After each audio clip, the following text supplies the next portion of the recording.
We're joined now by Senator Bernie Sanders. It's good to see you this morning, Senator Sanders. President Biden is back from his trip, a trip that has gotten a lot of blowback from even your fellow Democrats, especially that fist bump with the Saudi crown prince. You've referred to Saudi Arabia as a brutal dictatorship that crushes democracy. Should Biden have gone? No, I don't think so. You have a leader of that country who was involved in the murder of a Washington Post journalist. I don't think that that type of government should be rewarded with a visit by the President of the United States. But at the heart of the discussions was oil, and President Biden said that Saudis would take action in the coming weeks. Could that make a difference? And doesn't that explain why he went? What would you have done? Well, I'm sure that, Martha, I'm sure that that is why he went. But the truth of the matter is, if you're looking at the outrageously high cost of gas at the pumps right now, one of the things we've got to look at is the fact that while Americans are now paying $4.50, $4.80 for a gallon of gas, the oil company profits in the last quarter have been extraordinarily high. And I happen to believe that we've got to tell the oil companies to stop ripping off the American people, and if they don't, we should impose a windfall profits tax on them. So would you just ignore the Saudis if you were president? Look, you got a family that is worth $100 billion, which crushes democracy, which treats women as third-class citizens, which murders and imprisons its opponents. And if this country believes in anything, we believe in human rights, we believe in democracy.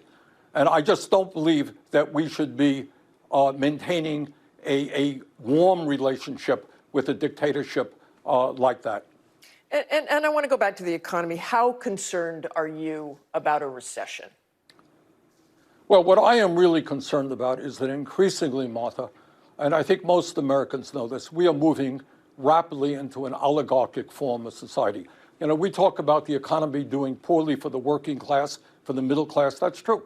But we should also recognize the economy is doing extraordinarily well for the people on top, for the billionaires who have seen a $2 trillion increase in their wealth during this pandemic while 1 million Americans died.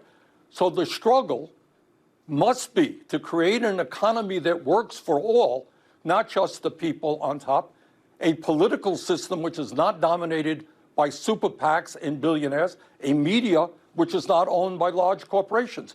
And I think the American people, what is very clear, whether you're Democrat, Republican, and independent, people looking at Washington and they're saying, you know what? You don't represent me. You don't know what's going on in my life. I can't afford health care.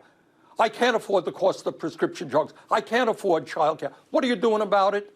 And what people are doing about it is taking money from super PACs or being influenced by super PACs, and the rich get richer. Senator, I want to turn all of our people to. Yeah, go ahead. Senator, I want to turn to Congress and the agenda there. Senator Joe Manchin, of course, abruptly pulled the plug this week on the Democrats' No, Martha, plans he didn't to abruptly. pass.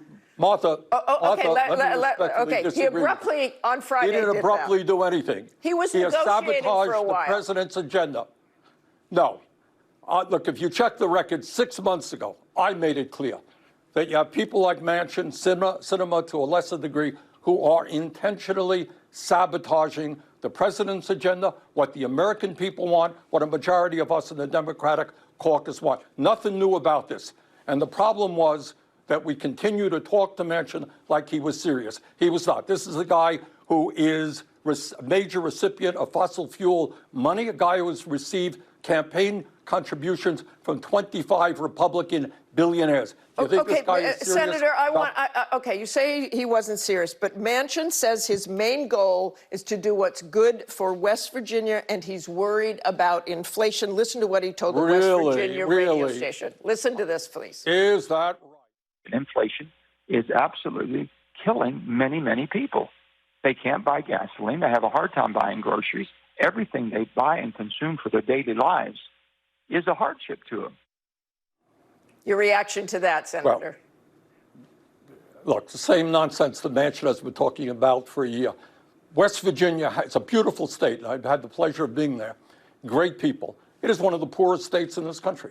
You ask the people of West Virginia whether they want to expand Medicare to cover dental, hearing, and eyeglasses. You ask the people of West Virginia whether we should demand that the wealthiest people in large corporations start paying their fair share of taxes. Ask the people of West Virginia whether or not all people should have health care as a human right like in every other country on earth. That's what they will say. In my humble opinion, Manchin represents the very wealthiest people in this country, not working families in West Virginia or America. And Senator Sanders, I want to end with, if these provisions don't get passed, doesn't look like they will, what does that mean for Democrats' climate goals and the climate itself?